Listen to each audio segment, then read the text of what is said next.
जी guys, तो last topic जो हम लोगों ने समझा सेट थ्योरी का, दैट वाज ऑर्डर्ड पेयर्स। अब हम लोग समझेंगे कि हम किस तरीके से दो सेट्स को मल्टीप्लाई करते हैं। देखिए, जैसे मैं आपको पहले समझा चुका हूँ, मल्टीप्लिकेशन इन सेट थ्योरी। वही में हम अर्थमेटिक नहीं पढ़ रहे हैं ना, अभी हम सेट थ्योरी पढ़ रहे हैं।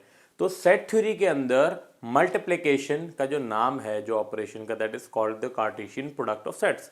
उसके लिए आपको ऑर्डर्ड पेयर्स वाले वीडियो समझना जरूरी है। अगर आपने वो नहीं देखी तो आई बटन में आपके पास वो ऑप्शन आ रहा हो, काइंडली पहले जाकर ऑर्डर्ड पेयर्स वाली वीडियो देखिए, फिर then move on to the video of Cartesian product. तो चलिए आज की वीडियो समझते हैं। देखिए, कार्टेशियन प्रोडक्ट ऑफ सेट्स, किस तरह आप दो सेट्स की कार्टेशियन प्रोडक्ट मालूम कर सकते हैं, इसका प्रोसीजर अभी हम समझेंगे, एक एग्जाम्पल भी सॉल्व करेंगे। बट उससे पहले इसकी डेफिनेशन देख लेते हैं। डेफिनेशन क्या कहती है? देखिए, डेफिनेशन कहती है the Cartesian product of two sets, the Cartesian product of two sets A and B. मान लीजिए मेरे पास दो सेट्स हैं, कार्टेशियन प्रोडक्ट मुझे उनकी मालूम करनी है, ठीक है, वो है ए और बी। तो लिखा कैसे जाता है? Denoted by what? A cross B, ठीक है। Set A, set B and then they are crossed, multiplied, उसको हम क्या कहते हैं in set theory? Cartesian product. Is defined as, अब देखिए इसको डिफाइन किस तरह किया जाता है, किस तरीके से आप जो है वो दो सेट्स की कार्टेशियन प्रोडक्ट मालूम कर सकते हैं। The set A Cartesian product with B is equals to, आपके पास ऑर्डर्ड पेयर्स बन जाएंगे। किस तरह के ordered pair? A comma B, इस तरीके के आपके ऑर्डर्ड पेयर्स बनेंगे सच दैट ए, जो ऑर्डर्ड पेयर का फर्स्ट कंपोनेंट होगा, वो बिलोंग करेगा किससे? सेट ए से। और जो आपके पास सेकंड कंपोनेंट है B of the ordered pair, belong करेगा किससे? सेट बी से। तो ये कार्टेशियन प्रोडक्ट मालूम करने की जो डेफिनेशन है, this is written in the form of set builder notation. अगर आपने वो नहीं पढ़ी, उसकी भी वीडियो आपको इसी प्लेलिस्ट में मिल जाएगी, तो जाकर वो वीडियो भी देखिए, तो आपको ये और अच्छे से समझ में आ जाएगी इसकी डेफिनेशन। वो हम एग्जाम्पल करेंगे तो आपको समझ में आ जाएगा कि वाई और how are result will be in the form of ordered pairs, ठीक है। लेकिन उससे पहले, एग्जाम्पल की तरफ जाने से पहले, दो प्रॉपर्टीज हैं जो मैं आपको कार्टेशियन प्रोडक्ट की समझा देना चाहूंगा। वो क्या है?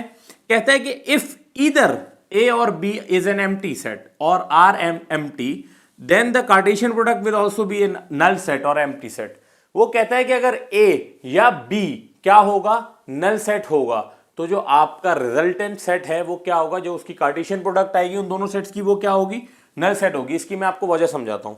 मान लीजिए कि मैं एक सेट है मेरे पास ए, जो कि है 1,2, ठीक है, और जो मेरे पास सेट बी है वो नल सेट है, क्योंकि उसने बोला कोई भी एक सेट आप मान लीजिए नल सेट है, ठीक है। इस तरीके से मैं लिख लेता हूं। सो अब मैं जब इनके कार्टेशियन प्रोडक्ट मालूम करूंगा तो मैं ऑर्डर्ड पेयर्स बनाऊंगा, जैसे कि 1,5, यानी कि कोई एलिमेंट मौजूद ही नहीं है, नल सेट। तो यहां पर ऑर्डर्ड पेयर के अंदर जो सेकेंड एलिमेंट की जगह है, यहां कोई एलिमेंट मौजूद ही नहीं होगा। इस वजह से जब आप कार्टेशियन प्रोडक्ट मालूम करेंगे तो कोई ऑर्डर्ड पेयर बनेगा ही नहीं। इस वजह से अगर कोई भी सेट दोनों में से ए या बी, कोई भी एक सेट क्या हो? एम्प्टी सेट हो, तो हम क्या कहेंगे कि उनकी कार्टेशियन प्रोडक्ट क्या होगी? एम्प्टी सेट ही आएगा, यानी कि नल सेट आएगा। देन नेक्स्ट प्रॉपर्टी क्या कहती है? वो बोलती है, मान लीजिए कि जो आपके पास फर्स्ट हेड है जिसकी आप कार्टेशियन प्रोडक्ट मालूम कर रहे हैं, उसके अंदर जो एलिमेंट्स मौजूद है उसका नंबर है एल, ठीक है। Number of elements in set A is equals to L, जिसको हम लोग कार्डिनैलिटी भी कहते हैं, ये मैं आपको पहले बता चुका हूं।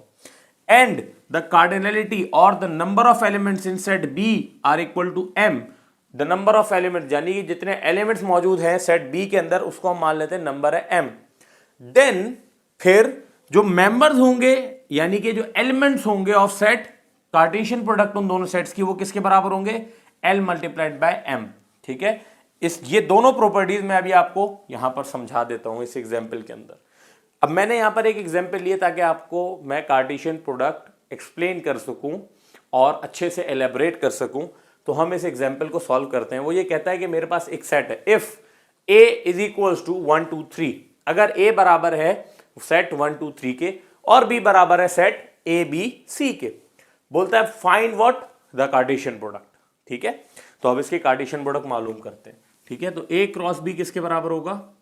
ए क्रॉस बी या Cartesian product of A and B, this will be equal to, जैसे आपने पढ़ा ऑर्डर्ड पेयर्स बनेंगे और पहला एलिमेंट यानी कि first component of the order pair belong करेगा किससे, सेट ए से, और second component of the order pair belong करेगा सेट बी से। तो इस तरीके से आप ऑर्डर पेयर बनाना शुरू कीजिए, ठीक है। ऑर्डर पेयर पहला जो बनेगा क्या, 1, A।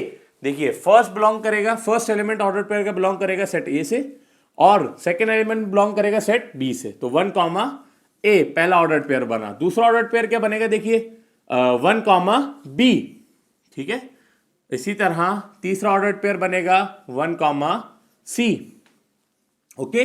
देन A का सेकंड एलिमेंट यानी कि 2, तो 2, A, then 2, B, then 2, C।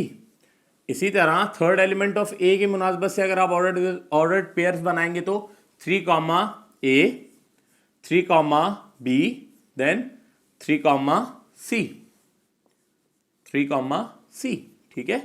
इस तरीके के आपके पास ऑर्डर्ड पेयर्स बन जाएंगे, ओके।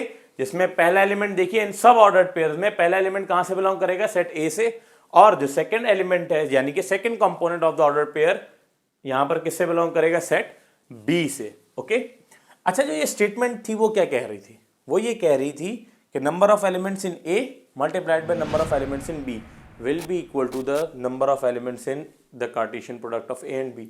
यानी कि यहां पर आप देखिए number of elements in Cartesian product कितने हैं, एक ऑर्डर पेयर यानी कि एक एलिमेंट, 1, 2, 3, 4, 5, 6, 7, 8, 9, यानी कि A cross B Cartesian product of A and B, इसके अंदर आपके पास कितने ऑर्डर्ड पेयर्स बने, 9 बने। बट अगर आपसे वो पूछ ले, क्या पूछे, वो ये पूछे कि बताओ पहले सेट के अंदर एक एलिमेंट सेट ए है, उसके अंदर एलिमेंट्स है 5, और सेट बी है, ठीक है, और number of elements in set B बराबर है मान लीजिए 6 के, ठीक है। अब ये दो सेट्स हैं, पहले सेट के अंदर 5 एलिमेंट्स हैं और दूसरे सेट के अंदर 6 एलिमेंट्स हैं।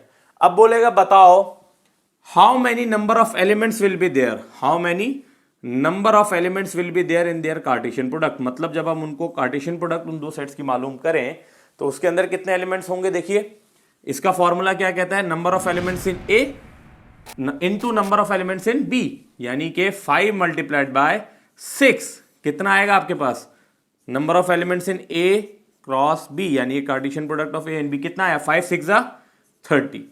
तो आप डायरेक्टली भी बता सकते हैं कि 30 ऑर्डर्ड पेयर्स बनेंगे अगर आप किसी भी ऐसे सेट को मल्टीप्लाई करें।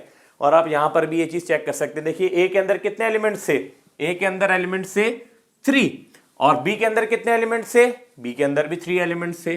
तो अगर आप इन दोनों के नंबर ऑफ एलिमेंट्स मल्टीप्लाई कर दें कितना आएगा, 3 3 इज इक्वल्स टू 9। तो आपको पता लग जाएगा कितने ऑर्डर्ड पेयर बने। देखिए 9 बनने चाहिए थे, 9 बने, तो हमारा आंसर बिल्कुल दुरुस्त है। ये आपके पास जो स्टेटमेंट है ना, ये यही बता रही थी। आप एक स्क्रीनशॉट ले लीजिए या फिर इसको वीडियो को पॉज करके यहीं पर ही अपने रफ रजिस्टर में इसको लिख लीजिए ताकि आप बाद में इसको प्रैक्टिस कर सकें। तो बहुत ही आसान प्रोसेस है कि आप किस तरीके से दो सेट्स की कार्टेशियन प्रोडक्ट मालूम करते हैं और ऑर्डर्ड पेयर्स की फॉर्म में आपके पास उनकी कार्टेशियन प्रोडक्ट आ जाएगी।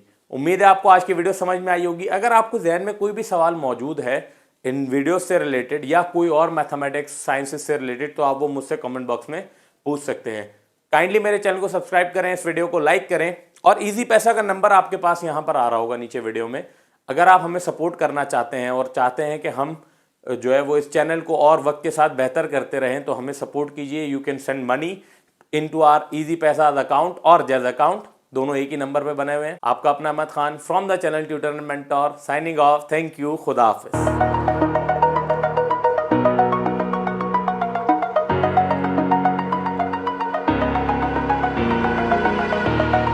Over the edge, feel like I'm floating through the air.